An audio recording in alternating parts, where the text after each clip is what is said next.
Hello there, my friend. Have you ever imagined yourself waking in a world where your bed knows exactly how you slept and gently coaxes you awake when the light in your room mimics the soft glow of dawn? You open your eyes to a warm, muted glow as the smart pillow under your head releases a whisper of lavender-scented vapor, easing you from slumber with unparalleled gentleness. Your comforter's fabric adjusts its weave to cradle your shoulders, while the window glass transitions from privacy tint to transparent, revealing the pastel sky of a March morning in 2030. And while you're stretching beneath these subtle comforts, why don't you share where you are right now and what time it is where you live? It's always great to know where in the world you're waking up alongside me. And if you genuinely enjoy this, please leave a subscribe. It will be a great motivation for me to create more stories like this. Now, let's take a trip to future together. You sit up and feel a brief flush of warmth as the mattress senses a shift in weight and adjusts its firmness to support your spine.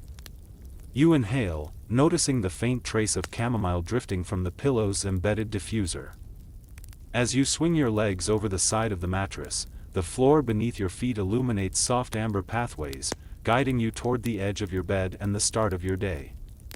Scientists still argue whether our circadian rhythms will adapt completely to artificial light cycles, but your personal sleep profile suggests you've already synchronized to this gentle halo of color and scent. Glancing at the edge of your nightstand, you see a holographic orb flicker to life. It displays last night's sleep statistics in cozy, flowing lines, total rest time, REM cycles, and a brief note about your average heart rate variability. You reach out to pinch the orb, and it expands into a three-dimensional chart tracking your sleep quality across semesters, highlighting the slow improvement since you started adjusting your evening screen habits. Beneath the chart floats a reminder: light exercise and reduced screen blue light improve melatonin production, a subtle nod to that mainstream scientific fact about hormesis-driven rest cycles that has quietly reshaped student life since the late 2020s. You stand and stretch again, toes brushing the floor's gentle warmth. Your drowsiness drifts away as a faint chime signals that your breakfast schedule is approaching. The smart floor panels beneath you shift from amber to a cool mint green, letting you know that in 2 minutes, your kitchen station will have your algae-enriched oatmeal ready, precisely balanced for your metabolic needs. As you pivot, the walls display a muted mural of cherry blossoms fluttering in a spring breeze, your chosen morning scene for today's wake-up ambience. The air carries the soft hum of air filtration vents quietly renewing oxygen levels. You notice the faint scent of pine resin and citrus lingering, as if you've stepped into a lightly wooded meadow instead of a dorm room on the 24th floor. Your phone lies forgotten on a wireless charging pad embedded in the headboard. Notifications are barred until you finish your morning routine, a feature you added to prevent the usual scramble for email and social feeds that once stole the calmest part of your day. At the doorway, a pair of smart slippers waits patiently. As you slide your feet into their adaptive sole cups, they read your foot pressure and adjust arch support. The slippers whisper a brief greeting: "Good morning, I've set your temperature to 22.5 degrees Celsius," and moments later, floor tiles ahead of you warm to your stride as they guide you to the kitchenette. You pass an interactive wall panel that displays the day's weather in a minimalist icon: gentle clouds drifting across a pale sky, with a 20% chance of drizzle in the afternoon. You press the panel, and the forecast expands to show pollen count and UV index, information you seldom need, since your room's AI already suggests the best times for outdoor breaks. Entering the kitchenette, you find a small transparent pod nestled on the counter. Inside, your nutrient-packed oatmeal waits in perfect readiness, swirls of green algae extract folded into oat flakes, sweetened by a hint of monk fruit and sprinkled with toasted seeds. The pod's lid lifts silently at your presence, releasing a plume of steam scented faintly with cinnamon and cardamom. You pick up a spoon, and as the warm cereal touches your lips, you feel a comforting blend of taste and texture that whispers of earthy fields and gentle mornings. Your AI tutor flickers into view beside the dish, a softly glowing avatar shaped like a friendly owl. "Good morning," it chirrups in a calm, measured tone. "Based on last night's test, I've prepared a brief review of your thermodynamics quiz. Shall we go over question 5 first?" You nod, spoon hovering mid-air, and the avatar projects a translucent textbook page in the air. As you spoon another bite, it highlights the areas where you missed partial credit, offering a whisper of context and a pinch of humor. Remember, entropy tends to increase whether you're pulling an all-nighter or sipping tea. You finish your meal in 3 leisurely minutes, your owl tutor closing the page and suggesting you take 5 minutes for gentle stretching before heading out. You place the pod in the designated recycling slot, which silently compacts and sorts materials for reuse. The wall's cherry blossom scene fades into a slate-gray cityscape as the kitchenette's lights dim, nudging you toward your next step, stepping into the hallway and letting the smart dorm guide you to your first class of the day. You step into the hallway, and almost before your foot finishes lifting, the ceiling panels overhead transition from deep violet to soft coral, mimicking the precise gradient of a tropical sunrise. You pause, noticing how the walls, once a muted gray, now glow gently with rippling currents of pastel light, as if the entire corridor is breathing alongside you. The smart dorm's AI has been observing your previous morning habits for weeks, how you stir, when you usually step out of bed, and even the speed at which you pad toward the kitchen, and it uses that data to choreograph your personal dawn. As you glide forward, the temperature shifts just a hair, the cool chill of early morning gives way to a faint warmth, nudging your muscles into wakeful awareness. You inhale, catching a whisper of fresh ozone mingled with the faint sweetness of the ward's hydroponic lavender patch peeking through a glass panel on your left. You remark to yourself, tongue firmly in cheek, that hotels in the old days just relied on chintzy drapes and noisy alarms. Your slippers, still hugging your feet, hum softly to tell you that they've adjusted their internal heating elements to match the floor's now warm surface, preventing that startling cold shock you once experienced on winter mornings. Ahead, a corridor-side display ripples into view, showing your personalized wake-up progress bar, which glows at 75%. It tracks the gradual lift of melatonin levels in your bloodstream, estimated via tiny sensors in your pillow and slippers. The display notes, in gentle script, that your core temperature is rising, ideal for gentle stretching in 90 seconds. You smile and unconsciously stretch your arms above your head. Minutes ago, you'd have been groggy, fumbling with an alarm, but now the dorm's ecosystem seems to sense your every cell waking. You continue, and the air itself seems textured. The HVAC vents subtly shift the ratio of ions in the air, aiming to improve alertness without jolting you fully awake. You remember reading that ionized air can influence mood, though experts debate exactly which charge, positive or negative, best mimics seaside relaxation. Sometimes you wonder if you'll ever miss the brute force of your old college dorm's industrial fluorescent lights flickering first thing in the morning. Probably not. The floor beneath your feet undulates in a barely noticeable pattern, using gentle haptic pulses to encourage a slightly faster pace, enough so that you won't dawdle, but not so much that you break your contemplative stride. There's a soft chime in the distance, synchronized to the light gradient, that plays a single piano note, resonating just long enough to strike curiosity. You know it signals that the bathroom station will be ready to receive you, its mirror defogged and its shower pre-warmed to your preferred 38.2 degrees Celsius. You reach the bathroom entrance as the chime fades, and the doors glide open, framed by an arch of diffused amber light. You step in and feel the warmth envelop you before you see the shower. The glass partition becomes translucent and then fades clear, revealing the neat chrome fixtures. A gentle voice, neither male nor female, softly reminds you, water ready in 3 seconds. Your morning playlist cued. You step onto the heated tile, which senses your weight and springs to life, momentarily lifting your feet so that the water hits you at just the right angle. As a stream of tepid water splashes your shoulders, the showerhead morphs its spray pattern from soft mist to gentle cascade, based on the analysis of last night's REM distribution. The AI detected you spent more time in light sleep during the early hours, so it opted for a slower waterfall to ease you into deeper wakefulness. You lean back, eyes closed, and let the droplets run in rhythmic pulses down your spine, feeling the tension of last evening's group project, and that late-night carbon-neutral car prototype simulation, drip away. By the time you turn the shower off, the smart mirror is ready with a soft glow reflecting your face.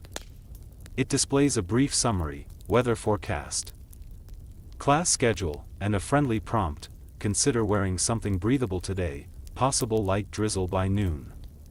You give a knowing nod. In 2030, even the smallest wardrobe choice matters for that perfect balance of comfort and functionality. You towel off as the heated towel rack softly hums, absorbing moisture and releasing a faint hint of eucalyptus oil. Behind you, the mirror shifts to show a quiet meditation timer overlaid on a drifting watercolor backdrop. It suggests a 2-minute breathing exercise to align your energy with the day's light cycle. You lean against the sink, hands wrapped around the edge, and take 3 measured breaths, the world narrowing to the feel of cool marble under your palms and the echo of distant city traffic softened by drone engine hums. Stepping out, you notice the hallway has advanced to a fresh palette of sky blue and sunrise gold. The display by the dorm exit now reads 98% wakefulness achieved, and a small icon of a cartoon sun winks at you. You press your palm to the access panel. It scans your vein pattern and gently chirps approval. You step into the corridor beyond, where floor tiles guide you toward the communal charge station, where you'll pause for a second wind before your first lecture.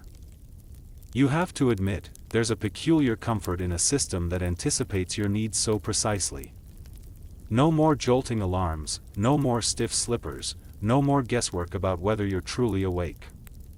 Everything, the light, the temperature, the scent, even the haptic floor, works in concert to cradle you into daybreak exactly how you like it. There's a certain poetry in waking that feels more bespoke than anything your parents ever experienced, and certainly far less hands-on than dragging yourself into the shower with a cup of strong coffee in hand. As you reach the midpoint of the dorm's east wing, the lighting shifts one last time to a crisp, neutral white, your brain signal that it's time to fully emerge. You feel lighter, sharper, and oddly pampered. You glance back for a moment, half expecting the corridor to dim again in your absence, but it stays bright, trusting you to maintain your own pace now. You breathe in that last hint of lavender and pine from the endless planters lining the walls, and you feel ready to step into the rest of your day, refreshed by a sunrise that, well, was custom-made just for you. You step out of the dorm's east wing into the crisp morning air, where a ring of soft mist hovers between the buildings. Ahead, your drone pod awaits on its landing pad, a sleek, egg-shaped cocoon with polished titanium panels that gleam in the dawn light. You glide forward and the pod's door parts silently, folding upward like the petals of a futuristic flower. Inside, the seat molds around your form, and you settle in with a contented sigh, noticing the gentle hum of anti-gravity coils beneath you. A translucent canopy slides down overhead, forming a seamless bubble that offers panoramic views. You lean back, resting your head against the memory foam headrest, as the interior lights dim to a subtle aquamarine. The seatbelt wraps across your lap, not with a jarring click but with a soft breath of pneumatic padding that adjusts to your hip width. You tap a fingertip against the armrest's hollow panel to confirm your destination, Engineering Quad, Lecture Hall 3B. With a barely perceptible tilt, the pod lifts, hovering a foot off the pad, and you feel the weightlessness tease your senses for just a heartbeat before you're propelled forward. Outside, the city unfolds in layers. Below, monorails glide on elevated tracks, their sleek cars reflecting the sunrise. Above, drone pods streak through the sky like silent meteor showers, leaving behind ephemeral trails of light that fade within seconds. You imagine that old folks in the previous decade probably complained about distracting drone traffic, but to you it feels poetic, a choir of quiet vessels moving in orchestrated patterns. Holographic traffic corridors beam from guiding pylons, translucent lanes tinted pale orange for northbound pods and soft lavender for southbound. You watch the light from the corridors refract through your canopy, casting shifting rainbows over your lap. As you ascend, a gentle speaker voice reminds you to sit back, relax, and enjoy a pollen-free breezeway. You try to picture pollen, but in this sanitized atmosphere it feels like a concept from a dusty book. A soft breeze stirs within the pod, circulated from microventilation slits along the edges of the canopy. It's scented with a hint of coconut water mixed with morning dew, one of the default commute fragrances. You close your eyes for a moment, inhaling deeply, letting the cool air skim across your cheeks. Ahead, the holographic lanes bend and weave through towering skyscrapers with living walls of ivy and moss. You watch as a towering office building flickers with projections of abstract art, shifting every few seconds so that each commute feels different. Below, gardens hover on suspended platforms, clusters of cherry trees in full blossom, koi pond sky gardens, even a small flock of robotic starlings gliding among the branches. The city's heartbeat hums softly in your ears, the distant pulsing of power grid relays, the delicate clicking of automated maintenance bots tending to solar panel arrays, and the low-frequency hum of magnetic rail lines far below. Your hollow panel displays your ETA in precise, glowing numbers, 3 minutes and 42 seconds. A subtle progress bar arcs along the edge of your vision, wrapping around your wrist in a projection that fades in and out with each passing block. You swipe to glance at the alternative coffee grab option, a quick detour to the drone-delivered latte stand on rooftop 12, but you shake your head. Better to savor that brew on your way home this evening, when the neon skyline twinkles against the sunset.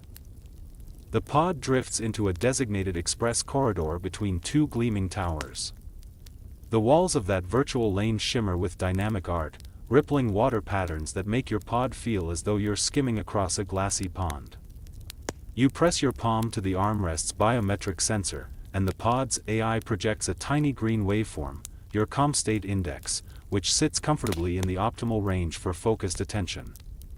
Beneath it, a gentle reminder, your focus today is at 82%. Consider a brief stretch on arrival. You smile, you'll take that mindful suggestion seriously. Sunlight filters through the canopy in fluttering patterns as you pass beneath interwoven skybridges connecting the towers.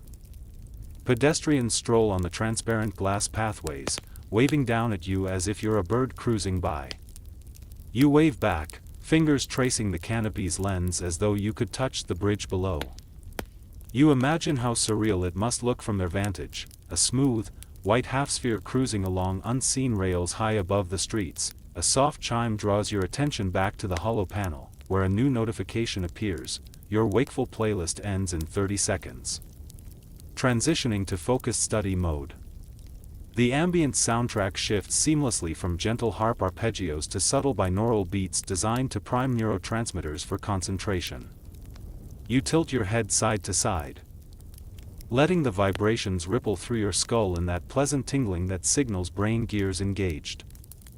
Your pod glides over a weaving highway of flying taxis and air shuttles, each vehicle guided by its own holographic corridor. Traffic controllers, if they still exist in human form, must feel like air traffic controllers on tranquil shifts, monitoring streams of pods in virtual reality while seated in Zen gardens. You watch a pair of cargo drones passing beneath you, their bellies open to reveal crates of farm-fresh microgreens bound for the neighborhood restaurants below. It's oddly comforting to see the flow of food, tech, and people intermingling so harmoniously. As you near the engineering quad, the canopy's opacity subtly increases on the lower half, creating a privacy tint just above the ankle line. You extend your legs to test the space, ample legroom, footrest that adjusts to knee height, and massage nodules in the backrest calibrated to your lumbar curve. You tap the panel to check cabin temperature, a pleasant 21.8 degrees Celsius. You don't have to adjust it, the pod's sensors already matched it to your preferred study climate. The final approach brings you over a shimmering rooftop lake, where the university's renewable energy labs experiment with floating solar arrays. You trace the geometric patterns of panels, their mirrored surfaces sparkling beneath the morning sun.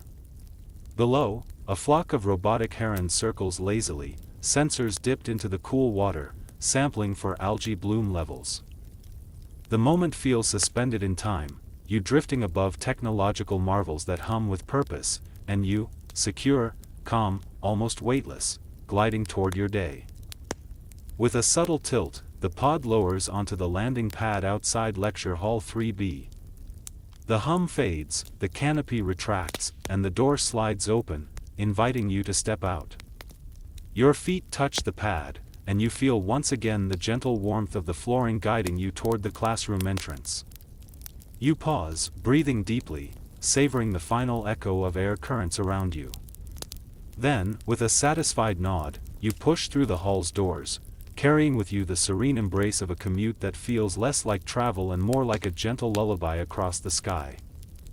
You enter the sunlit communal breakfast nook, where the air carries the soft hum of conversation and the subtle scent of roasted chicory beans. A row of transparent countertop dispensers lines the far wall, each filled with nutrient-dense ingredients: spirulina flakes, freeze-dried berries, nut-based protein powder, and sweet root granules. You approach your designated station, a sleek white console inset with a circular pod still gently steaming.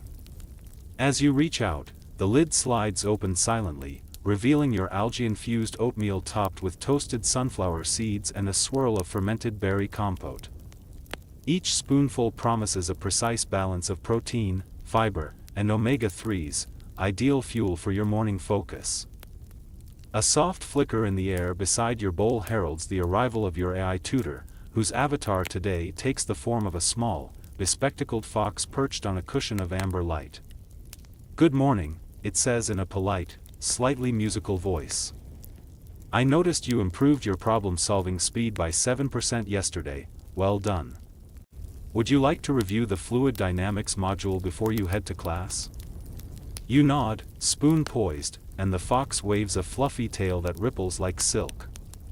A translucent holoscreen materializes above the countertop, displaying yesterday's performance metrics, time per question, accuracy rates, and even your error patterns, each annotated with gentle tips, in the background. The soft patter of botanical cafe music drifts through overhead speakers, a mix of rustling leaves and distant bird calls designed to reduce cortisol levels and prime your brain for learning. You take a bite, closing your eyes as the warm, creamy texture and subtle marine tang of the algae mix with the sweet burst of berries. It feels like tasting the ocean at sunrise. Your fox tutor gestures to a highlighted section on the holoscreen. Here, you hesitated on Reynolds number calculations. It projects a simplified diagram of laminar versus turbulent flow, the animated lines bending and twisting with elegant fluidity. Try picturing the molecules as dancers in a crowded ballroom, the fox suggests softly, each step influenced by the ones around it. You grin, picturing tiny dancers twirling on the edges of pipes, and feel the concept click into place. As you spoon another mouthful, the console's side panel displays a rotating selection of recommended brain boost teas, ginkgo-infused green tea, mushroom complex blends, and a caffeine-free chamomile chrysanthemum fusion. You tap the icon for the last one, and moments later a small pod ejects from a slot. You uncork it and inhale the fragrant steam, floral with a hint of honeyed grass.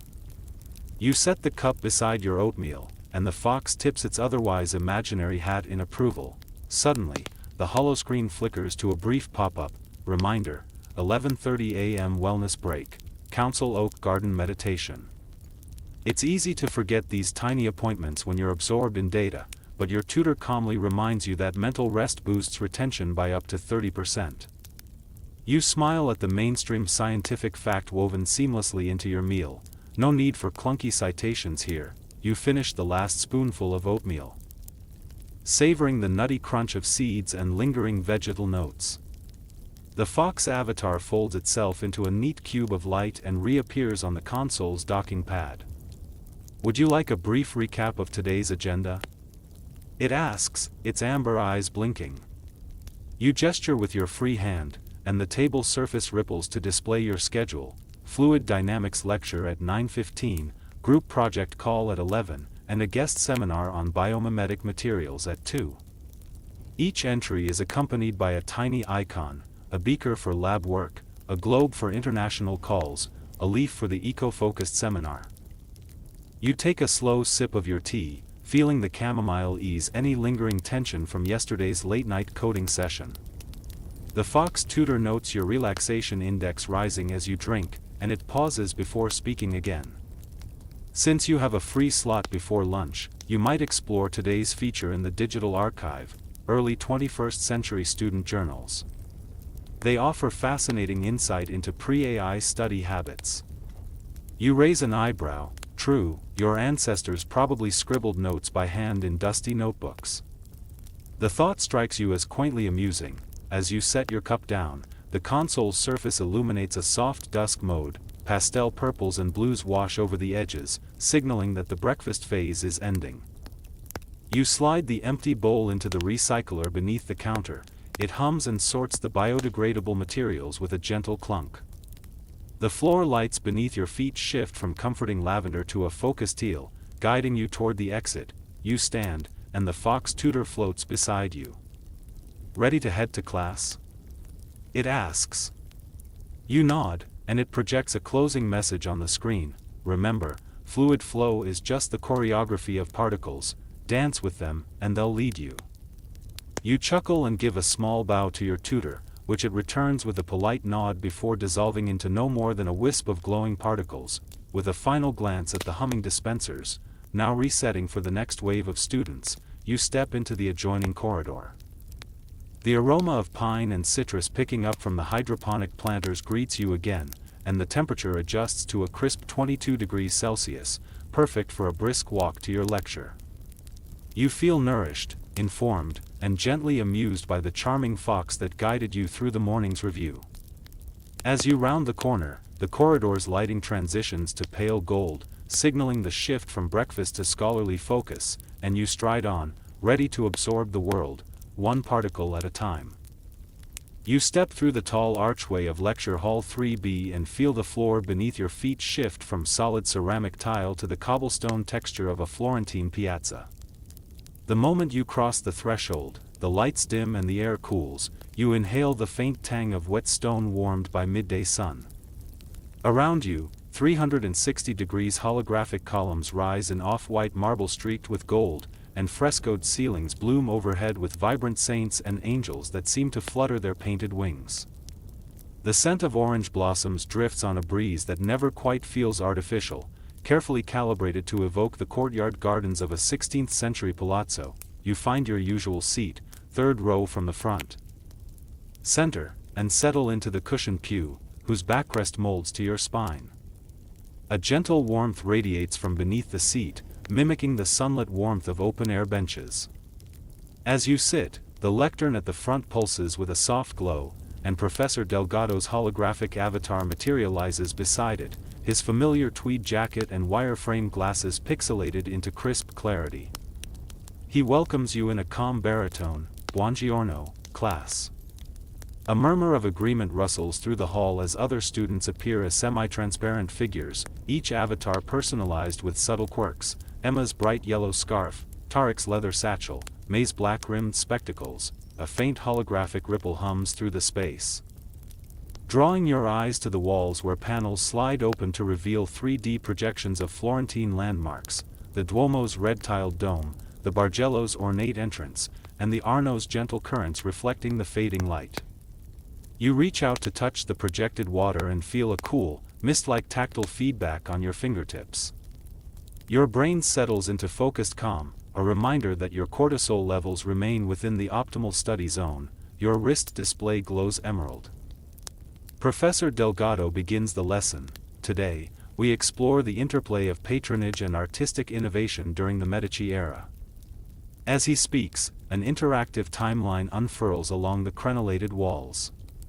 You watch as gilded dates shimmer. 1434, Cosimo de' Medici returns to Florence. 1492, Lorenzo the Magnificent's lavish commissions. 1527, the sack of Rome reverberates in artistic exile. A floating annotation near the timeline notes, emphasis on context enhances retention by 25%, a nod to that mainstream scientific fact about multisensory learning shaping modern pedagogy. As you lean forward, the scent of fresh ink and beeswax from ink lamps rises from recessed vents, reminding you of the handwritten manuscripts that once circulated these ideas. The walls subtly project quotes from Vasari's Lives of the Artists, looping in a soft golden script. Architecture is an art which excellently disposes and adorns the edifices raised by men. You follow the script's gentle glow as it trails across a painted trompe-l'oeil window, beyond which a simulated sunset blazes in deep coral and lavender hues. You raise your hand, and Professor Delgado nods, projecting a question mid-air. What do you think drove the shift from Gothic austerity to the humanist exuberance of Renaissance form? You consider the ripple of student murmurs and recall last night's group discussion. You argued that economic competition among patrons acted as a catalyst. When you speak, your voice carries easily across the hall's simulated acoustics. I think the Medici's rivalry with the Albizzi and Strozzi families pressured artists to innovate, blending classical motifs with local tradition. The professor's avatar smiles, tracing a slender finger through the air to highlight your comment on the timeline. An excellent point, he replies. Scientists still argue whether patron influence outweighed technological advancements in perspective, he adds, prompting a new hologram of Brunelleschi's linear perspective experiment. You watch as virtual bricks assemble into a dome, each block guided by an unseen hand until the structure locks itself into place. The display illustrates forced perspective lines converging at a single vanishing point, an optical marvel that transformed European art. Around you, peers murmur appreciatively, their silhouettes illuminated by the gentle glow. You lean back and let your senses roam. The distant sounds of church bells echo in stereo, the faint rustle of silk garments worn by passing courtiers drifts through concealed speakers. And the warmth of torchlight seems to flicker on your skin. It's as if you stepped through a portal into 15th century Florence, yet you're aware of the underlying tech, microlasers painting every detail, scent cartridges cycling through floral and resinous notes, and the hall's AI modulating environmental cues to maximize memory retention. The professor gestures toward a replica of Botticelli's Birth of Venus displayed on an adjacent wall, calling up a detailed cross-section of pigment layers. You reach out to virtually peel back the top layers, revealing the crystalline structure of lapis lazuli and malachite mixed with egg tempera. The image shifts to a microscopic view, where you glimpse minute air bubbles and the reflective shimmer of gold leaf. The fox avatar from breakfast flickers beside the painting, your personal tutor linked to the hall's network, offering a whisper. Notice how natural ultramarine was more costly than gold at the time. You nod, impressed by the dramatic intersection of art and economics. As the lecture unfolds, the ambient lighting gently pulses in rhythm with the professor's cadence, easing you into deeper focus. A faint breeze seems to shift the fabric of your sleeve. Though the room remains sealed, the AI subtly manipulates air pressure to simulate that effect, a demonstration of how environmental immersion enhances learning. You marvel at the convergence of sensory cues, visual, auditory, olfactory, and tactile, arranged to cradle your attention. Midway through the session, a soft chime rings and a sidebar notification appears. Upcoming virtual field trip, Uffizi Gallery, starting in 10 minutes. You glance at the timeline, where a branching path splits off into blue and green nodes. One labeled Comparative Analysis, North versus Italian Renaissance. The professor invites students to choose their preferred path. You tap the blue node, opting for a comparative deep dive. Instantly, the hall dimly reshapes itself into twin projections. On one side, the austere anatomy studies of Albrecht Dürer, on the other, Raphael's harmonious Madonnas. The scents shift accordingly, pine resin for the northern prints, sweet myrrh for the Italian frescoes, heightening the subtle distinctions. Your eyes drift over the contrasting styles, and you sense the academic thrill of juxtaposition as your wrist flickers with a pulse of satisfaction. Your focus index ticks upward. The professor's voice overlays the scene. Observe how regional materials and religious contexts shaped artistic evolution. You lean forward, connecting prior knowledge to the new stimuli, feeling a gentle spark of insight as details coalesce. As the lecture session draws to a close, the domed ceiling projection brightens to simulate Florence's high noon sun. The scents fade into a neutral linen aroma, and the floor shifts to smooth travertine texture. Professor Delgado thanks the class, and his avatar dissolves into motes of light that drift upward and fade away. The hall's edges blur briefly, reminding you that you're back in a high-tech classroom, but you carry the vivid echoes of Renaissance Florence in your mind. You stand, stretching as the hollow projectors retract the columns, and the room's ambient lighting resets to a soft white. The digital clock on the back wall reads 10:30 a.m.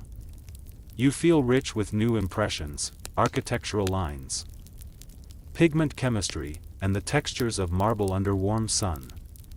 As you step toward the exit, you glance at the hallway beyond, anticipating the collaborative project session that awaits. You leave with a sense that you've not just learned art history, but lived it, an immersive lesson woven from light, scent, and scholarly debate, guiding you gently toward your next adventure in this future campus. You step out of the lecture hall and immediately feel the gentle thrum of the collaboration hub waiting for you. The hallway lighting softens to a muted teal, guiding you toward the large glass doors marked Global Project Studio. Pushing them open, you enter a spacious room defined by curved desks hollowed into concentric rings. Each station glows with biometric feedback arcs that hover above translucent screens, and the air hums with a soft undertone of distant voices melding into cohesive chatter. You settle into your usual spot at desk C3, where a holographic world map arcs above the center console. Your peers' avatars appear in synchronized flashes: Amina from Nairobi, her braided hair crowned with tiny animated beads; Lucas from Sao Paulo, sporting a casual hoodie and an ever-present coffee cup floating beside him; and May from Vancouver, her avatar clutching a stylus that leaves glowing trails in the air. You tap the map to zoom in on your current project's focus: sustainable water filtration systems for semi-arid regions. The central holodisplay springs to life with layered diagrams of your group's previous designs: porous ceramic discs, solar-driven pumps, and biofilm-coated filters. Each element glows in a distinct hue, inviting you to touch and manipulate. You reach out, and the ceramic disc expands in your palm, rotating slowly as ambient lighting shifts to highlight its microporosity. You trace the microscopic channels, feeling a faint vibration mimicking how water would stream through. Across the table, Amina's avatar gestures, and a new hologram appears, a cross-section of a traditional no-clay filter used in her family's village. You lean in as she explains how local potters still craft these filters by hand, infusing clay with charcoal and plant ashes to capture impurities. The sheer tactility of her description makes you think of the scent of wet earth after a rainstorm, and you find yourself nodding in rhythm with her narration. Lucas's voice crackles through your earpiece, a warm Brazilian accent lacing his words. What if we integrate Amina's clay matrix with the solar pump's pressurization? We could reduce energy usage by 20%. A rotating pie chart materializes beside his avatar, showing projected energy savings and cost estimates. You tap the chart, and it expands into a full analytical breakdown: data points, confidence intervals, and a small note citing a recent field test in Kanza Techno City. You lean back, summoning a floating whiteboard panel. With a quick gesture, you sketch a flow diagram: water source, clay filter, UV LED sterilizer, storage reservoir. The lines shimmer as you draw, and May's avatar reaches out to connect a node labeled nanofiber membranes to the UV stage. When she traces her stylus through the air, glowing filaments weave into view, representing the membrane's intricate lattice. You smile, picturing how these membranes mimic spider silk's tensile strength while allowing water molecules to pass freely. You recall a mainstream scientific fact you read last week: nanofibers can enhance contaminant removal efficiency by up to 95% when aligned correctly. You nod to May and propose adjusting the electrospinning process to optimize fiber orientation. The central map shifts to highlight Nairobi, Sao Paulo, and Vancouver, each marked by pulsing dots. A soft chime signals that May has uploaded a schematics file from the materials lab. It unfurls across the table, revealing CAD models with precise measurements in both metric and imperial units.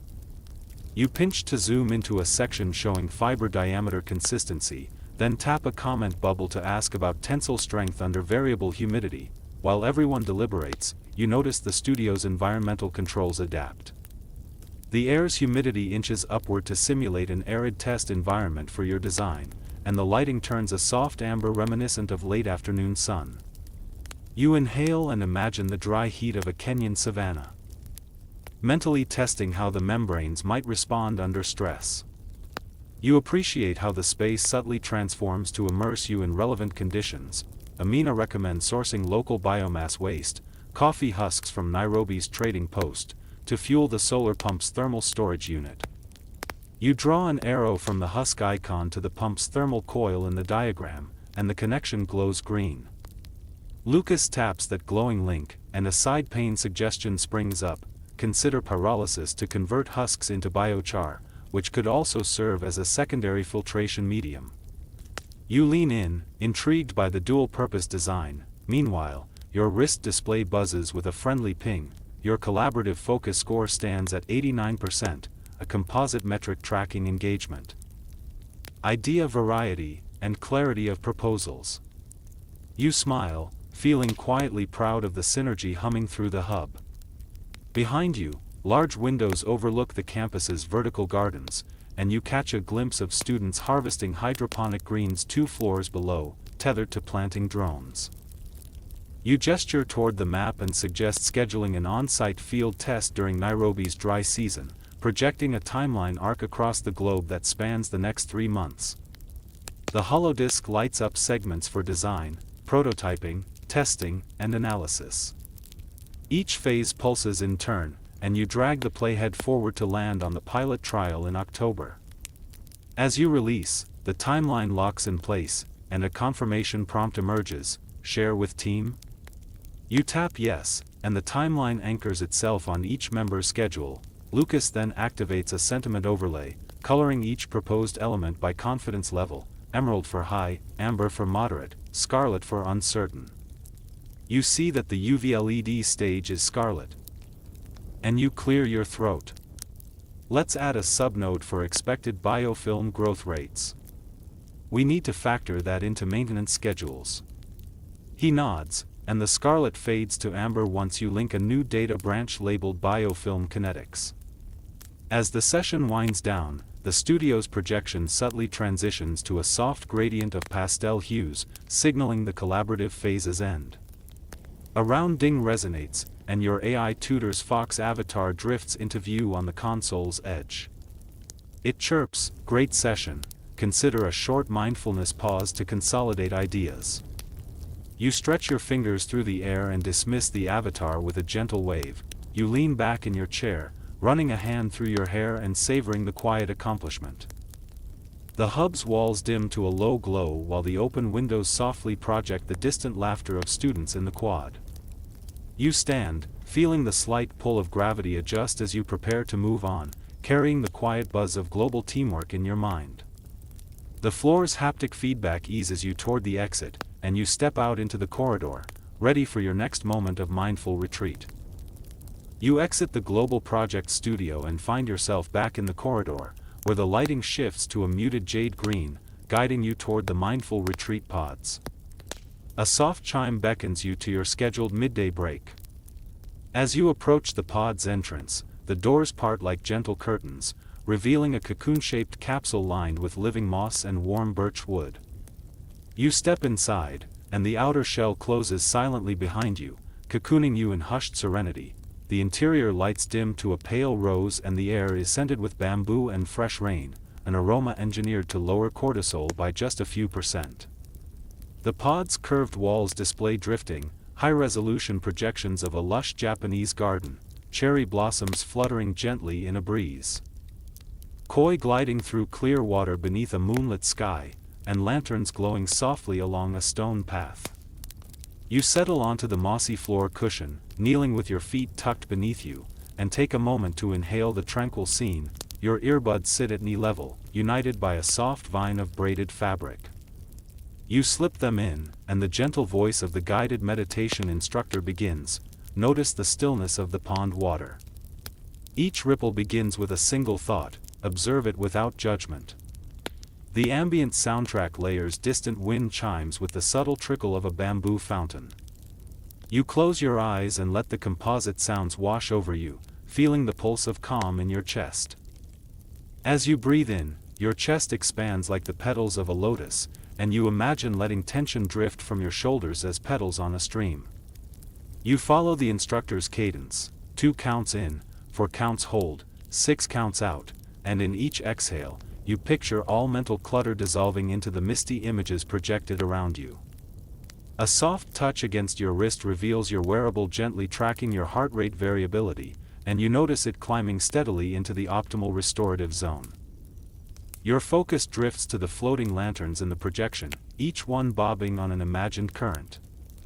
The instructor's voice suggests, "Now, choose a lantern and follow its gentle path." Imagine it carries one worry, watch as it drifts out of sight. You open your eyes and pick a lantern glowing soft amber near the left wall. You imagine your next essay deadline perched atop it and visualize it floating away, the ripples dissipating as it drifts toward the horizon. You feel a subtle release behind your eyes, like a knot untangling. After a few minutes, a gentle wind sounds through hidden speakers, and the cherry blossom petals swirl more rapidly across the walls. The instructor offers a soft invitation: if your mind wanders, return to the sound of petals brushing leaves. Let the senses anchor you here. You notice your breathing slow further, each cycle lengthening pleasantly. The patch of moss beneath you contours your body, grounding your energy in the natural textures of the capsule. Halfway through the session, the visuals shift, dawn light filters through a bamboo grove as mist rolls between straight trunks. You feel as if you've moved from night to early morning, guided by the instructor's words, "Welcome the new light." With each breath, draw in clarity, and exhale any remnants of fatigue. You inhale the simulated dew-soaked air, tasting a hint of mint and cedar, and let your shoulders drop. The only movement in the room is the projection's dance. Mirrored by the subtle rise and fall of your chest, a soft vibration hums through the cushion, your cue to shift into a gentle stretch. You lean forward, placing palms on the floor, and push back into a child's pose, tailbone lifting as your forehead finds the soft cushion. The instructor's voice notes, allow your body to settle in each posture. Notice the gentle stretch through your spine. You breathe into the stretch, feeling a pleasant tug along your back, and release tension you didn't even realize was there. After a minute, you transition to a seated twist, each vertebra realigning with a quiet sigh. The virtual garden behind you shifts to show lotus leaves drifting atop a mirror of water, the colors of dawn bleeding into pastel pink and lavender. You hold the twist, inhaling the scent of wisteria blossoming overhead. The instructor reminds you that these micro-movements help reset both body and mind, preparing you for the afternoon's intellectual tasks. As the pod's ambient lighting slowly transitions to a soft teal, you sense the session nearing its close. The instructor's final prompt encourages gratitude: bring your hands to your heart center. Acknowledge this moment of calm you've given yourself. You press your palms together, feeling warmth blossom beneath your fingertips. You think of the project's progress this morning, the lecture's new insights, and the community support woven through your day. A hushed bell chimes, signaling the end of the break. The cherry blossom petals dissolve into pixelated light, and the lanterns fade until the walls display a minimalist scene of dawn's first light across untouched water. The instructor signs off: carry this piece forward. Remember, calm is just one breath away. The earbuds retract gently into their vine, and the pod's lights brighten to a neutral white, guiding you to stand.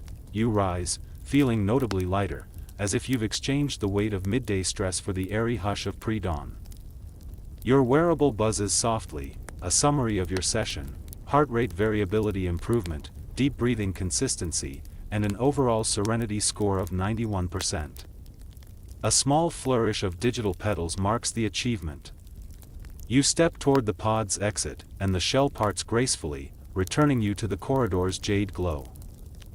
As you step out, the corridor walls flicker briefly, reflecting the garden's pastel hues before settling back into their standard guidance mode. A subtle message hovers on a side panel: midday break complete, return to studies with renewed focus. The floor tiles ahead pulse in a soft green wave, guiding you toward Lecture Hall 4A for your afternoon group discussion. You inhale one final breath of that cafe's lingering eucalyptus aroma, and you feel ready to re-engage with the day, mind clear, body limbered, and your spirits gently buoyed by the virtual garden's embrace. You follow the gently glowing floor path toward Lecture Hall 4A, your steps syncing with its soft pulse like the rhythm of a calm heartbeat. Along the corridor, calming instrumental music plays faintly, something between classical strings and digital lullaby. You pass a vertical art display showing abstract animations of shifting color, rendered in real time by neural art generators reacting to student foot traffic. A soothing image, like watercolors dissolving in milk, flows across the panels as you approach the hall. When you arrive, the doors glide open with a sigh, revealing a tiered circular room. The lecture space is arranged like a cozy amphitheater, each tier lined with modular cushions instead of desks. You pick your usual seat halfway up, where the cushion adjusts to your posture and a personal projector quietly activates, casting a soft dome of interactive content above your head. This class isn't a standard lecture, it's a scenario discussion. Today's topic: decision-making under crisis, simulated futures. Your instructor, Professor Iro, materializes as a warm-toned hologram at the center of the room. His simulated robe sways slightly, though there's no breeze, and his voice, somehow gravelly and calming, echoes softly across the space. Welcome, thinkers. Today, you'll experience a simulated emergency governance scenario, a hypothetical city facing rising water levels and AI miscommunication. You hear a few gentle chuckles, future problems, classic. Iro smiles knowingly, then gestures, and the room darkens. A cityscape appears in the center, buildings clustered tightly around a canal system, with flashing alerts popping up over infrastructure zones. Your personal display asks you to select a role. You pick local transit coordinator, a position with low glamour but high responsibility. Beside you, your neighbor chooses data integrity auditor, and you exchange a quiet nod. The simulation begins. Immediately, you're plunged into a textured world of decision-making. Alerts flash: flooding risk at Bridge 14B, missing evac data from Sector C7, drone taxis rerouting without permits. You tap the transit dashboard hovering in front of you and reroute autonomous buses to create a dry corridor toward a central shelter zone. It's not flashy work, but in the simulation, it feels meaningful. Every decision ripples into consequences. The room is quiet except for the faint sounds of simulated rainfall and the occasional hiss of a virtual drone lifting off.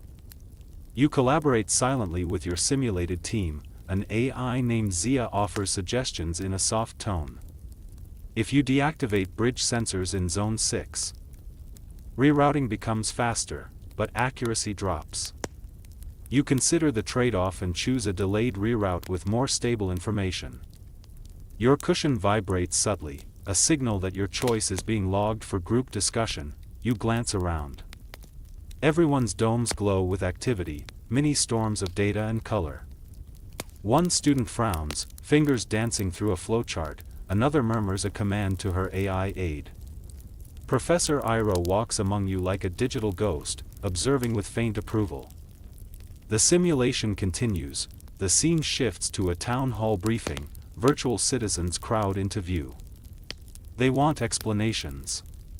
Your heart rate picks up slightly, and your wristband responds with calming pulses. You're prompted to draft a 2-minute public message explaining the reroutes. You clear your throat and speak into the microphone embedded in the cushion. In response to projected flood pathways, all light transport has been diverted to high-ground circuits. Our aim is continuity and safety. Please check your wearable for real-time routing. We appreciate your calm. Your voice is recorded, then synthesized into 20 dialects and replayed to the virtual crowd. Approval ratings scroll by, a steady 78%. Not bad for a simulated day in public service. After 30 minutes, the simulation fades. The lights rise slowly, as if mimicking sunrise. The projected city collapses into gentle, dissolving pixels. Iroa's hologram reappears, now seated cross-legged midair. He nods and says, "Let's reflect." He invites each of you to describe your key takeaway. You listen as classmates speak up, some frustrated by limited data access, others fascinated by how small choices shaped broader civic outcomes.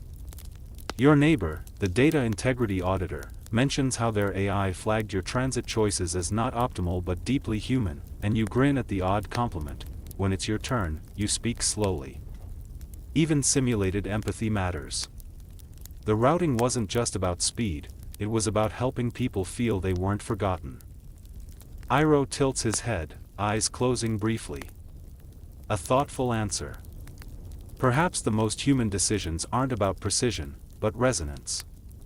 The class ends not with applause or announcements, but with soft ambient tones and a gentle prompt, optional cooldown session available in Reflection Bay. Some students rise immediately, others linger, talking softly about the ethical dilemmas they encountered. You stay seated for a moment, watching the last pixels of the city flicker away. As you stand, your wearable syncs with the room and logs your participation. Scenario 14 completed, civic coordination, moderate complexity.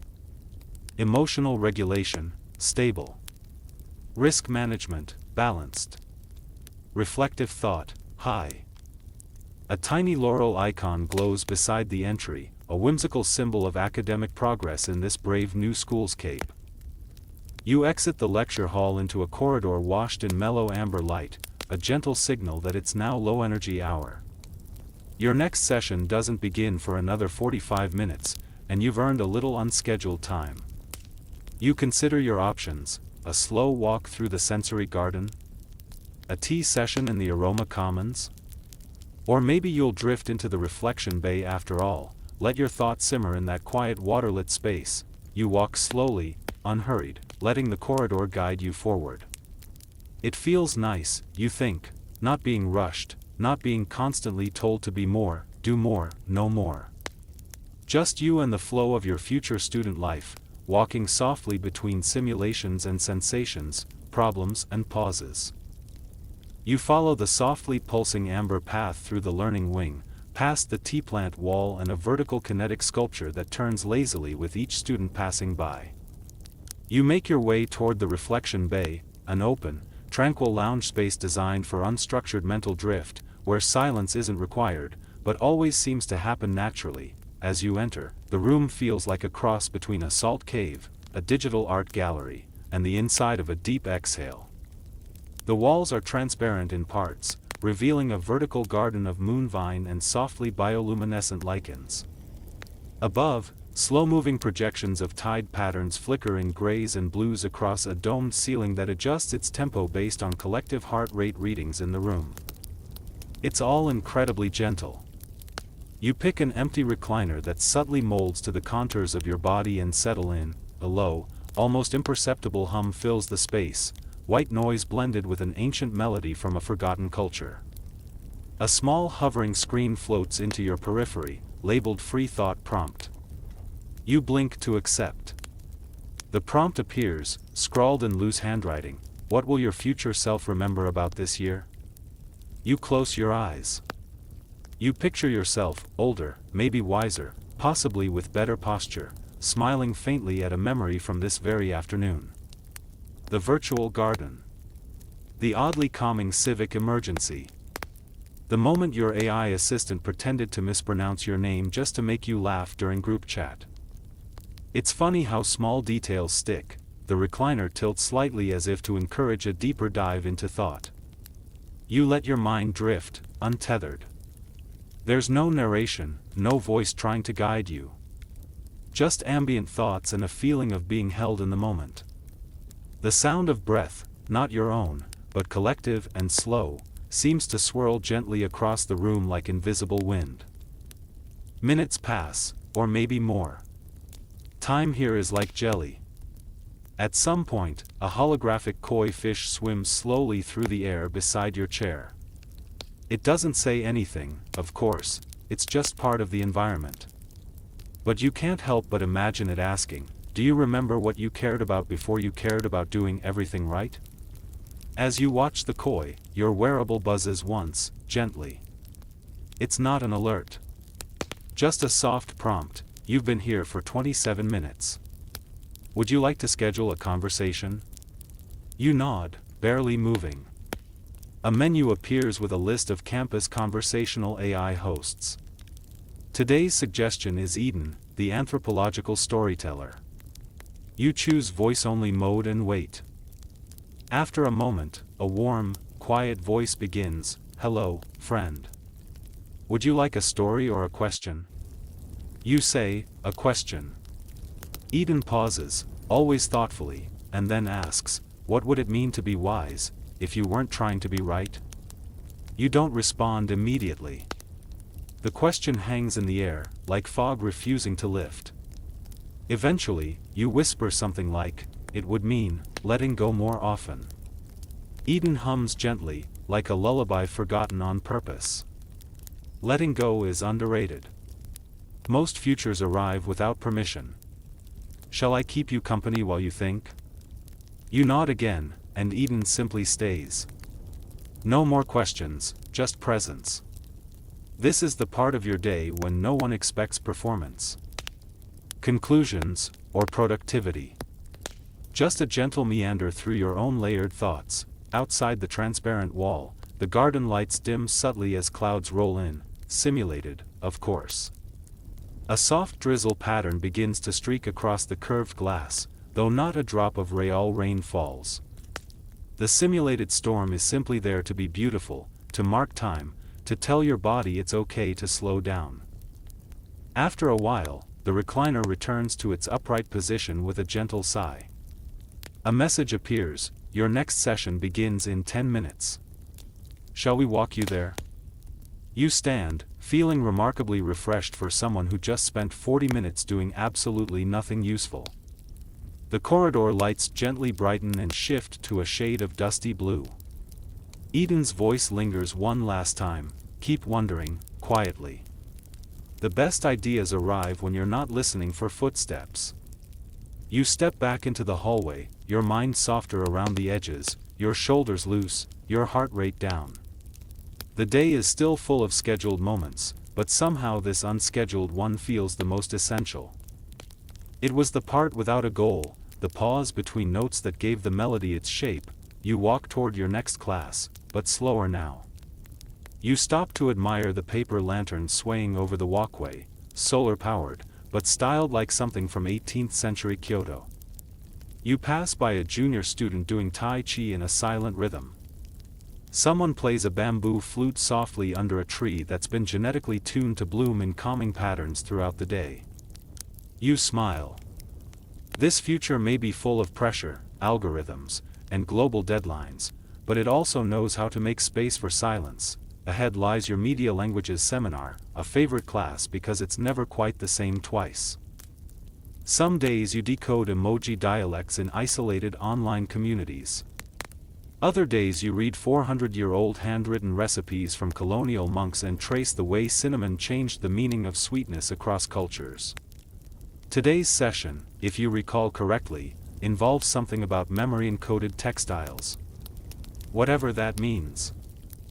As you near the seminar room, your wearable chirps softly with a new insight logged from Reflection Bay. Tag, self-connection. Value, serotonin-linked calm. Status, stored. You have no idea what you'll do with that, but it feels oddly comforting to know your calm has a digital footprint. You step into the seminar space. The room feels like a bookstore, an art gallery, and a conversation waiting to happen.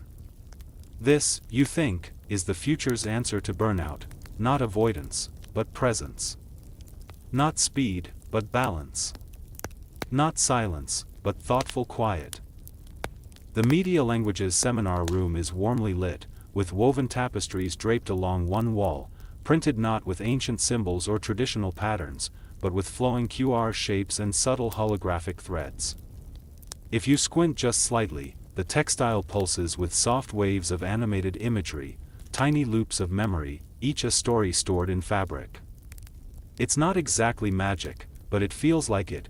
You settle into your seat, a bean-shaped cushion embedded with low-frequency resonance pads designed to keep your posture alert but your body relaxed. Your class is small, just 8 students today. Some are already reclined and scrolling lazily through projected notes. One is barefoot, legs crossed like a sleepy sage. Professor Sandoval appears, not by projection this time, but physically, carrying an old-fashioned leather bag that seems charmingly out of sync with everything else. She greets you with a nod and places the bag on the floor.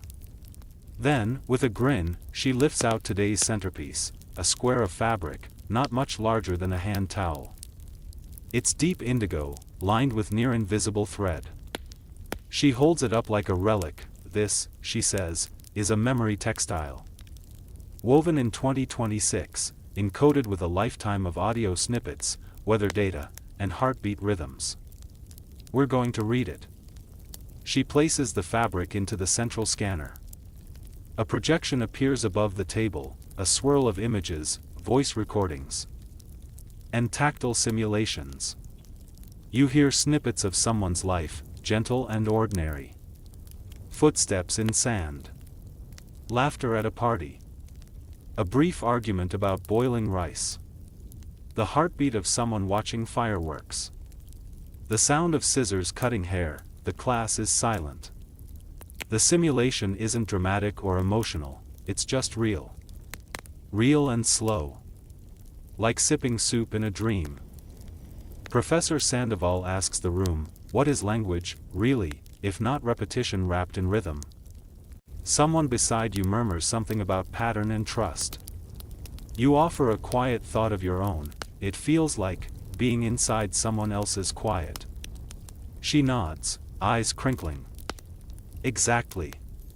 You're not watching. You're remembering with them. The seminar continues.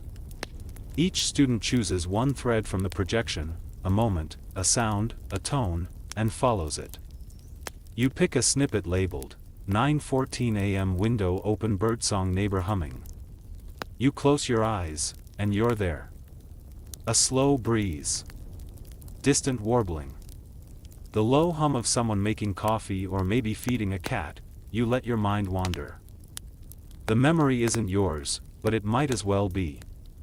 You begin constructing a fictional story to fit the audio, a young woman who waters her plants exactly at 9:12 every morning. A neighbor who always hums the same off-key melody. A bird who's figured out how to mimic the garbage truck's reverse beeping. When you open your eyes again, your personal display has caught your drift and saved the fictional version of the memory in your creativity bank. Later, you'll be able to edit, remix, or even submit it as part of your Creative Archive contribution. It's all optional, of course, but you think you might. Halfway through the class, the seminar shifts into discussion mode. Someone mentions the blurred lines between data and memory. Someone else brings up the question of ownership. Who really owns a moment, once it's woven into fabric? Professor Sandoval smiles and offers one of those lines that makes people tilt their heads. Experts predict that by 2035, memory curation will be a major ethical field. But for now, we just listen. You nod. It makes sense. Memory has always been fuzzy, embroidered, whispered forward. The only difference now is that we can wrap ourselves in it like a blanket. The session ends with a quiet ritual. Each student receives a soft square of unencoded fabric, blank and slightly warm to the touch. It's yours to keep, to wear, or to eventually encode, should you choose to imprint a personal story into it. Some students press it to their foreheads. One tucks it into their sleeve. You fold yours carefully and place it in your bag. On the way out, Professor Sandoval waves you over and whispers, if you ever want to record something, really record it, not the digital kind, bring the fabric. We'll stitch it in. You nod again, already thinking about what moment you might want to preserve forever. The sound of your brother laughing while making terrible pancakes? The walk through snowfall with someone you miss? The feeling of today.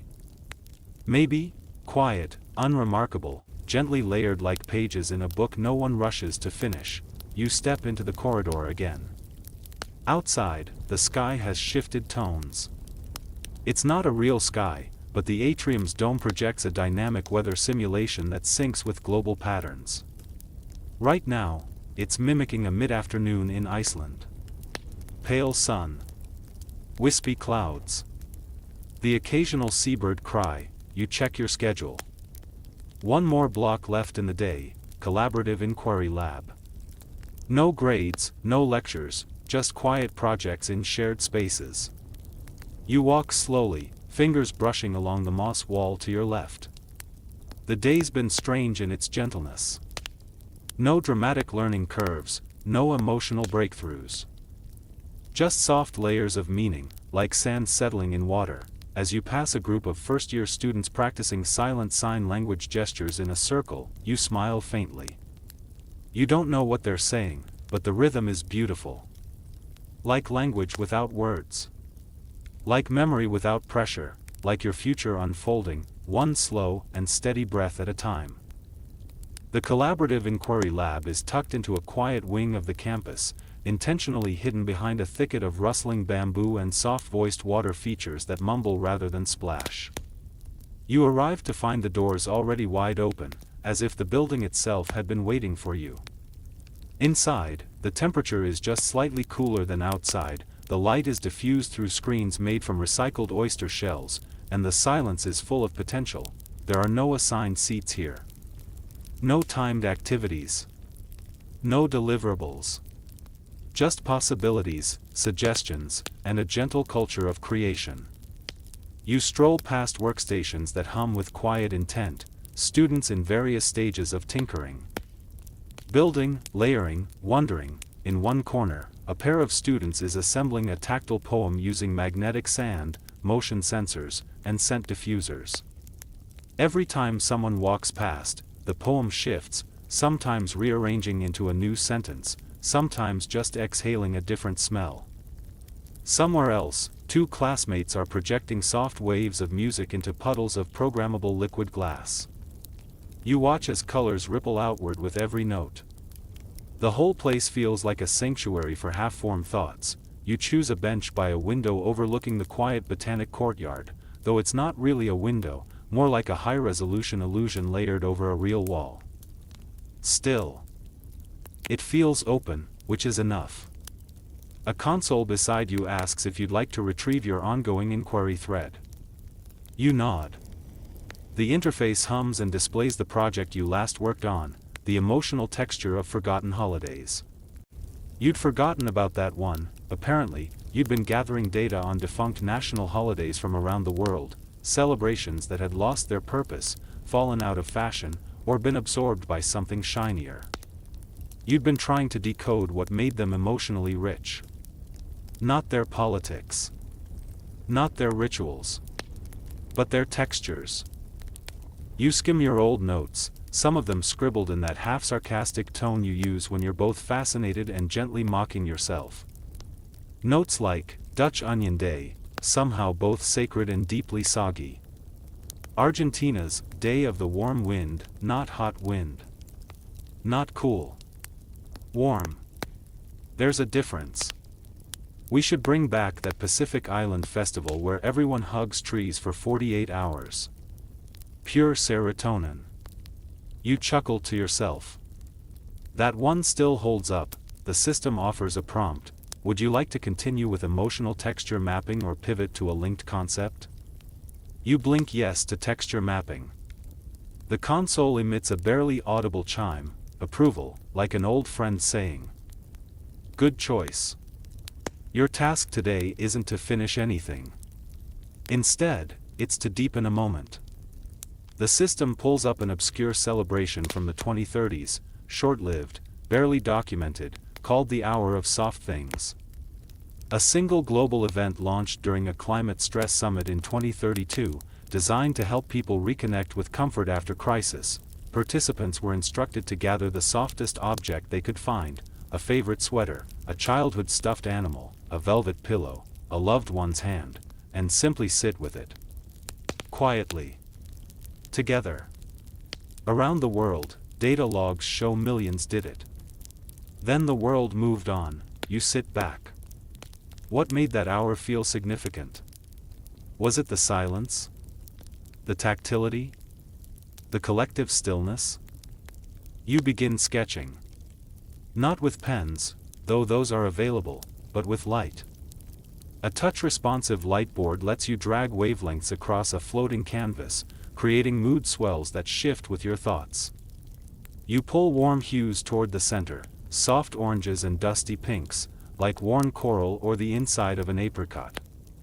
You overlay them with a texture map, the feel of wool in winter, the crispness of a fresh bedsheet, the slight resistance of a cheek pressed gently by a thumb.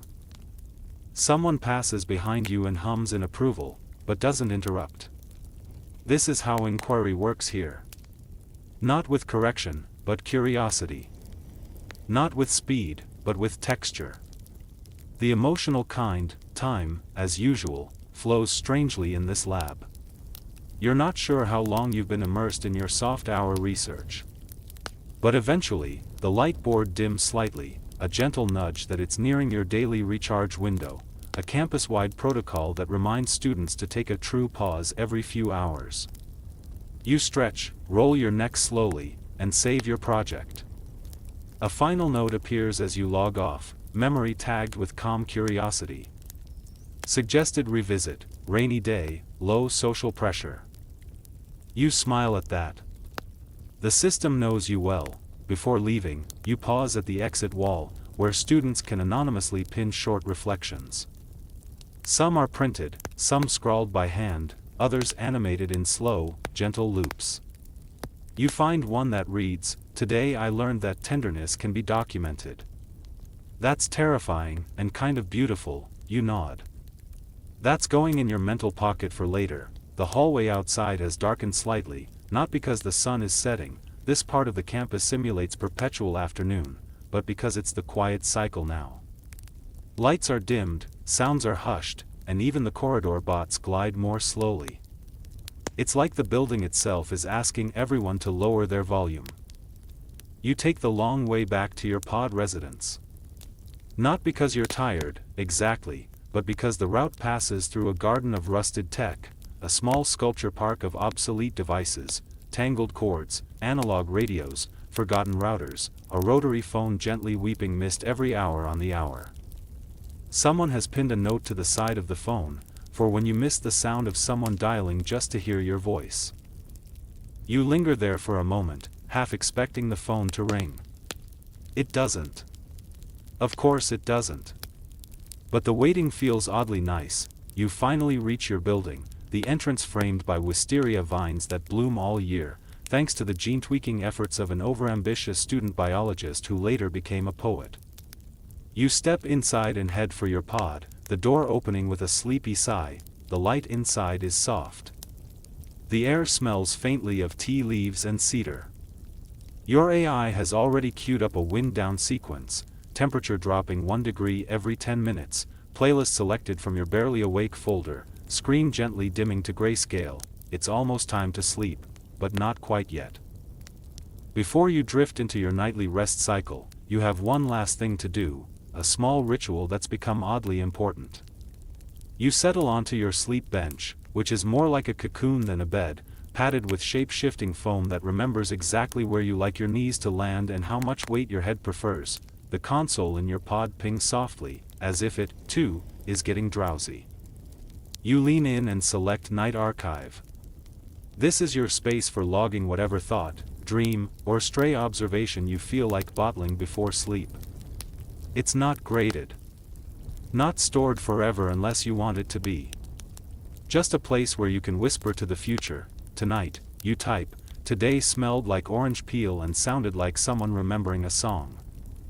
You yawn before you even hit send. The system saves it automatically, adds a little twinkle emoji, your default, and dims the display. As you lie back, your pod gently shifts into recline mode. A curved canopy slides down to block out the remaining light, and a projection of softly animated clouds begins to swirl just above you, more art than weather. You've chosen the pre-dream sky option, one of the more popular presets among students. No narrative, no stress. Just movement. Just color, and then, just as your eyelids begin to sink, your wristband buzzes gently, an opt-in reminder from your group project. It's time to send a thought ping to your teammates. It's simple, one image, one word, and one emotion. You tap the interface. Image, a close-up of your tea mug's handle. Word, curve. Emotion, hushed. You send it, somewhere across the city, your teammates receive it. They won't respond tonight, but your little thought will land in their inboxes like a pebble in a quiet pond, waiting to ripple. This, you realize, is what collaboration feels like in 2030. Not constant messages. Not crowded chats. Just shared fragments, dropped like breadcrumbs across the week, slowly forming patterns no one's in charge of, but everyone helps build. And speaking of fragments, there's a soft ding from your door interface. You blink it open, and a screen reveals the delivery pod, a drone-shaped envelope resting in your cubby. It's from your grandmother. Physical mail. Rare. You shuffle out of your cocoon, still wrapped in your blanket like a sleepy burrito, and retrieve it. Inside is a postcard, handwritten, with little doodles of ducks and bicycles along the edge. My darling Starplant. She's written her new term of endearment since learning about your biobotany elective. I found your great-grandfather's report card from 1942. His worst subject? Attention. I think he would have adored your campus. Everything there seems like it was designed to gently hold attention instead of punish it. You smile. The card smells faintly of peppermint and old paper. You scan it and file it into your Ancestor Whispers folder, a personal archive of strange little objects from people you'll never meet but somehow know. Each entry comes with a scent tag, a time of day stamp, and a fictional title you create. This one? You name it, report card for a wandering mind. Back in your pod. The pre-dream sky has shifted to a cooler palette, more silver, more navy, slower movement.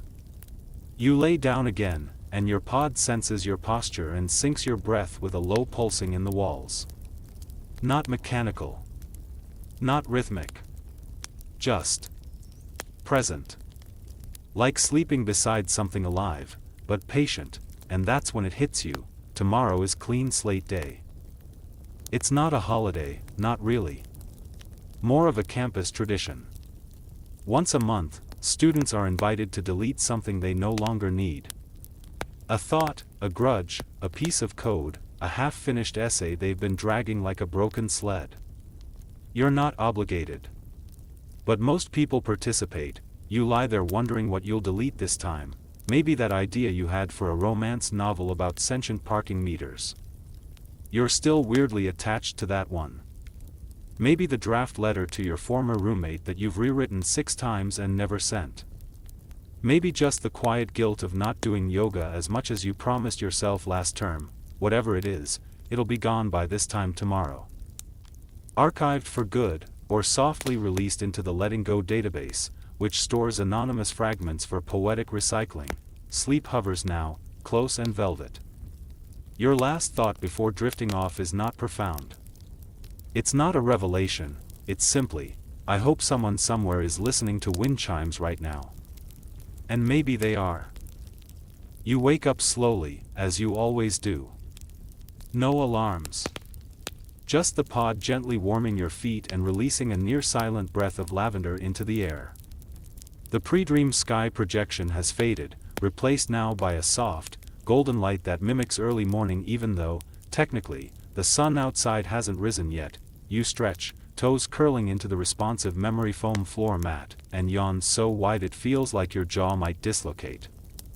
Your AI assistant offers a muted good morning, though it knows not to say too much until you blink ready. When you do, it responds, clean slate day protocols are live. One suggested deletion available. You raise an eyebrow. Suggested? A translucent screen materializes with your AI's choice, delete folder, conversations you rehearsed but never had? You stare at it, it's not wrong. You hover over the consider later option, but then, with a tiny breath, tap accept. The folder fades, replaced with a tiny animated door swinging shut. Gone, somewhere, deep in the school's poetic algorithm repository, those conversations might be turned into ambient music or fragmented prose. Or maybe they'll just dissolve. You feel lighter, either way, you shuffle to the sink, touchless, of course, and let it spritz a light film of citrus-scented hydration over your face. No scrubbing necessary. In 2030, personal hygiene is as much about mood as it is about cleanliness. Your breakfast arrives via slow cart, a gently warmed seaweed-crusted rice loaf and a cup of milk tea foam with saffron drizzle. You chew slowly, scrolling through the communal message wall. Someone has posted, "Today I am deleting the voice of my middle school gym teacher." Another reads, "Goodbye to the guilt over not finishing that online French course. Je suis libre." You smile, then post your own, releasing the version of me who always needs the last word. After breakfast, your first class is something you've been curious about for a while. Dream documentation narrative loops. It's part psychology, part speculative design, and part something else entirely. You enter the studio classroom to find 20 others already nestled into individual pods, some floating slightly, others grounded and padded. Each student is hooked up to a low-intensity neurointerface cap, with wires that look like elegant black vines curling down into the collarbone. The instructor appears as a projection, shimmering just a little too much to feel fully human, even though they're modeled on a real person. They smile warmly and begin, "Today, we'll be replaying the dreams you logged over the last lunar cycle." Your job is not to analyze, just to feel. Patterns will emerge without your help. You relax into your own pod as a soft hum begins, vibrational, like standing beside a harp being tuned. The dreams start to play across your inner vision. Not as movies. More like atmospheres. One dream smells like hot pavement and vanilla. Another is entirely in shades of green. In one, you're riding a bike that never touches the ground. In another, you're talking to a goat about politics, but you don't remember the details, just the feeling that the goat made some good points. Occasionally, the instructor chimes in with questions like, "What part of that dream wanted to be real? Where were you in the story, observer, creator, or ghost?" You never answer aloud. It's enough just to think. After the session, everyone's dream fragments are mapped into a shared visualization called the loop map, a slowly rotating mosaic of color, shape, and sound, representing the subconscious swirl of your entire cohort. Yours is a cluster of gentle arcs and maroon tones, with a pulsing point labeled recurring door, slightly ajar. Someone else's cluster smells faintly of wet metal. Another emits the sound of someone knocking on glass underwater. You spend a quiet moment watching them swirl together. No interpretation. Just appreciation. Then it's time for the micro-mentorship hour. Each week, you're randomly paired with a mentor, not a professor, not exactly an advisor, just someone more experienced, curious, and trained to ask beautiful questions. This week, your mentor is an archivist named Toma. Their field, the anthropology of almosts. You meet in a quiet corner of the campus garden, under a tree engineered to bloom when people say uncertain things. Toma smiles and asks, "What did you almost do this week?" You blink, caught off guard. Then say, "I almost dropped my elective in poetic engineering." "I didn't, but..." "Almost." Toma nods. "Excellent. What else?" The conversation drifts like that for a while. You tell them you almost texted your sister something vulnerable. You almost skipped breakfast yesterday. You almost cried at a vending machine because the granola bar said, "You deserve a pause." They don't laugh. They say, almosts are the breadcrumbs of your parallel selves. Collect them gently. At the end of the hour, they hand you a small notebook. On the front, "For the things you didn't do, yet." You slip it into your pocket and thank them. The rest of the day hums by in gentle pulses. A short seminar on climate narratives in interactive fiction. A meditation lab where you sit inside a circle of whispering ferns that repeat your breathing patterns back to you. A dinner of curry rice served on edible seed paper with doodles drawn in turmeric ink. As twilight deepens, you find yourself wandering toward the campus observatory. Not for stargazing exactly, but for celestial loafing. a weekly event where people gather under the dome, eat snacks, and say nothing while watching planetary orbits unfold on the dome ceiling in real time. You take a beanbag, lie down, and watch Saturn blink slowly by. Someone near you sighs the kind of sigh that means "I needed this." No one replies. That's the rule. You feel your breath slowing again, and you think, as the sky swirls gently overhead, "I could get used to this life of almosts and maybes and slow arrivals," and you already are. You fall asleep faster than usual that night, possibly thanks to the whispering fern still echoing your breath somewhere in your memory. Or maybe it's the clean slate day effect, that curious lightness that comes from metaphorically sweeping out your emotional junk drawer. Morning brings a gentle soundscape called sunlight through curtains, a simulated blend of birdsong, linen rustle, and faint traffic hum, chosen to mimic Earth cities of the 1990s. Oddly specific, but oddly comforting.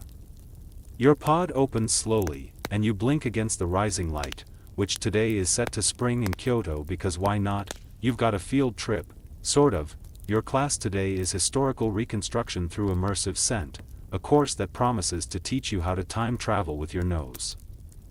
You roll your eyes fondly as you brush your teeth with biodegradable foam and slip on your chosen outfit, a mood-reactive fabric that gently darkens if you get nervous and glimmers faintly when amused. Not that you'd wear it to a debate, but perfect for class. At the sensory lab, you're fitted with a collar-like device called an olfactator. It emits layered scent streams synced to visuals and ambient temperature. Each module today is themed around daily life in 17th century Mali. You close your eyes and let the simulation begin. First, a burst of dry clay and distant wood smoke. Then citrus rind, crushed by a thumb. Followed by salt, maybe from preserved fish, maybe just the river breeze. And then something unexpected. Mango leaf? Roasted millet? Your nose tries to keep up, each new scent a thread tied to a life you never lived but suddenly half remember. In your ears, a low narration hums. Not facts, not dates, just impressions. The rhythm of footsteps on dusty roads. The sound of cloth being folded. Children laughing in a courtyard, your fingers twitch slightly, as if your body's trying to walk inside the moment. When the module ends, the lights brighten, the scents fade, and your instructor asks, what memory that wasn't yours felt most like it could be? You write on the touchboard, the moment someone cracked open a sun-warmed calabash and handed it to me. Your classmates nod quietly. One person just writes, hunger, but the good kind. After class, you have a short free period, and so, on a whim, you hop onto a floating tram headed to the far end of campus. You've been meaning to visit the Ephemeral Museum, an archive dedicated entirely to objects and ideas designed to vanish. Not vanish like get thrown away. Vanish like be deliberately temporary. The first exhibit is a paper violin played once at a farewell concert in 2027. Then donated to the museum with the understanding it would decay naturally over time. The second is a recording of a monologue delivered underwater in a lake in Iceland. The artist insisted it only be played for people who agree not to remember it. You listen anyway. Forgetting is optional, after all. The third is a jar of fog collected from the ruins of a city nobody's found yet. You don't understand how that works. Nobody does. That's part of the charm. You linger at the gift shop, not to buy anything, but because the walls are lined with envelopes labeled open on a day you're unsure. You take one. The clerk nods without speaking. You tuck it into your notebook, on your way back to your pod. You walk past the mirror meadow, an open space of smart grass and embedded micro-reflectors that shift according to the emotions of passers-by. It's shimmering silver blue today, with gentle coral flares. Someone nearby is falling in love, or maybe just remembered a great sandwich. The meadow doesn't judge. You stop and sit, and let your thoughts unspool like thread. There's a phrase your instructor said today that's been echoing in your mind: the past is not just what happened. It's what someone chose to carry forward.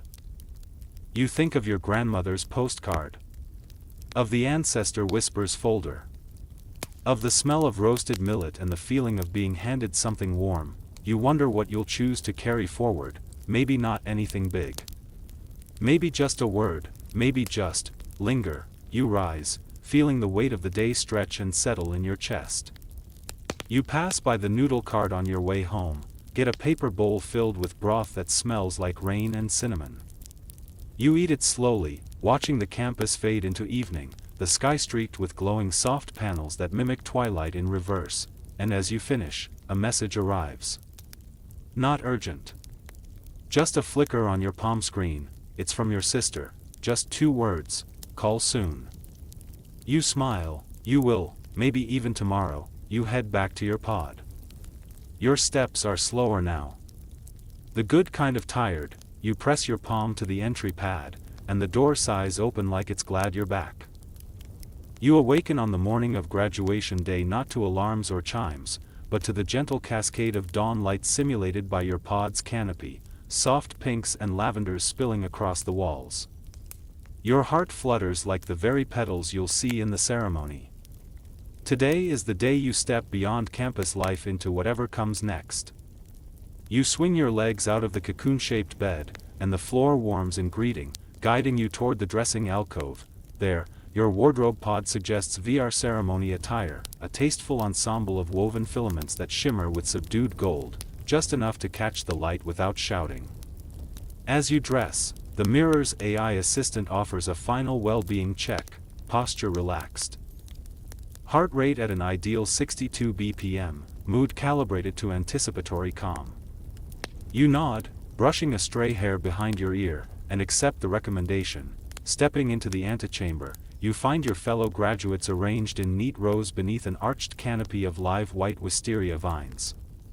Each pod station hums low. Soon, you'll all don VR headsets and be transported to a sunrise stage overlooking an impossibly perfect valley. You recall how you and your classmates joked about graduating into thin air, only to discover that the campus wanted your last memory to be weightless in every sense. The headsets descend gently onto your heads, and the world shifts. You stand on a marble platform etched with constellations, each star representing a graduate's unique purpose. The sky ahead glows with the rising sun, brilliant hues of rose gold brushing cloudscapes in soft waves. A breeze caresses your cheeks, scented with a blend of freshly bloomed magnolia and cedar. Experts predict that immersive ceremonies like this will redefine communal rites of passage in the next decade, blending presence and possibility in ways we're only beginning to explore. Across from you, your friends' avatars shimmer into view, Amina in her flowing techno-silk gown, Lucas with the digital tassel of his engineering track, May's avatar holding a small bouquet that glows gently. You exchange smiles, the warmth of familiarity amplified by the ceremony's crafted intimacy. The virtual stands behind you fill with countless distant figures, mentors, family members, even ancestors digitized from old photographs, all rendered in soft focus luminance. Professor Delgado's avatar emerges on the dais, his voice resonant yet quiet. Welcome, class of 2030, he begins, to the threshold of what comes next. He motions, and a 360 degrees panorama unfolds. You feel the simulation detect your increasing excitement and subtly lower the ambient temperature for clarity of thought. A display of your individual achievements arcs across the sky, completed modules, research contributions, mindfulness scores, each represented by a gentle star. You listen as each graduate's name is called. When it's your turn, the platform glows beneath your feet, and your name appears in flowing script across the sunrise sky. You step forward, and a virtual mentor, your micro-mentorship archivist Toma, extends a hand that feels surprisingly warm despite its digital nature. You accept a slim, holographic diploma scroll, its edges infused with flickering runes spelling out your degree. A collective breath passes through the assembly, a wave of warmth you feel in your chest. You unfurl the scroll, watching the words material culture poetic engineering coalesce. A mainstream scientific fact floats beside it. Ceremonial rituals enhance memory consolidation by reinforcing emotional salience. You tuck that fact away mentally, marveling at how your day has been orchestrated to optimize both feeling and recollection. As you return to your place, petals of light drift from the arching canopy above, twirling downward like slow snowflakes. You reach out to catch one, its texture soft, almost imperceptible, and watch it dissolve into motes of golden dust. Around you, friends laugh softly, and distant applause echoes as each graduate receives their scroll. The ceremony continues with a collective promise, an oath that you and your classmates speak in unison: we carry forward curiosity, compassion, and calm. Your voice blends with thousands of others, creating a chord of intention that reverberates through the valley. You sense the simulation registering your vow, embedding it in the constellations etched beneath your feet. After the formalities, the sky shifts to a warm midday glow. You and your classmates disperse across the virtual landscape. Some gather by a crystalline lake that mirrors the mountains, others dance barefoot in fields of soft grass that sway to an unheard melody. You walk toward a pavilion where a virtual buffet awaits, delicate pastries infused with flavors from each region represented on campus. You taste a rosewater macaron from the Mediterranean module and a mini tamale from the Latin American Studies track, each crafted to embody your collective journey. As you sip a glass of elderflower nectar, your AI tutor's fox avatar appears beside you. It offers a quiet nod and a final message: congratulations. Today marks both ending and beginning. You pat its head, feeling a twinge of gratitude for every guide, digital or human, who helped you arrive here. You look out at the valley once more as the sun reaches its zenith. Below, the campus's real silhouette gleams on the horizon, a reminder that this is both virtual and true. You know the path ahead is unwritten, filled with unknown challenges and quiet wonders. Yet today, in this immersive space, you feel buoyed by ritual, community, and the gentle pulse of memories crafted to soothe and inspire. You lift your gaze to the sky's constellations, each star gleaming with possibility. You exhale, a soft, steady release of breath that feels like a benediction. And as the ceremony fades into a soothing hush, you carry with you every scent, every petal of light, every promise made in a sunrise reimagined. The ceremony's final light drifts into dusk as you remove your headset and return to reality, though it feels just as meaningful. In the quiet aftermath, you sense the gentle echo of every vow, every shared breath, lingering in the air around you. There is no rush to disperse, no pressing engagement demanding your focus. Instead, the world seems to hold its breath alongside you, extending a moment of collective exhale. You step outside into the familiar corridor, now bathed in soft rose and amber hues from overhead panels. Each breath feels deeper, calmer, as if your lungs remember the slow rhythm of the VR dawn. Your footsteps fall quietly on the floor's gentle carpet, each step a balm for busy minds. You pause by a window overlooking the campus courtyard, where live wisteria vines drape overhead. A single breeze stirs their petals, scattering blossoms onto the stone path. You watch, entranced by their slow descent, each petal's journey unfolding in unhurried grace. It's in this space, the in-between, that you truly feel the day's significance. Not in diplomas or speeches, but in the soft moments, the hush after the oath, the shimmer of petals, the warmth of shared promise.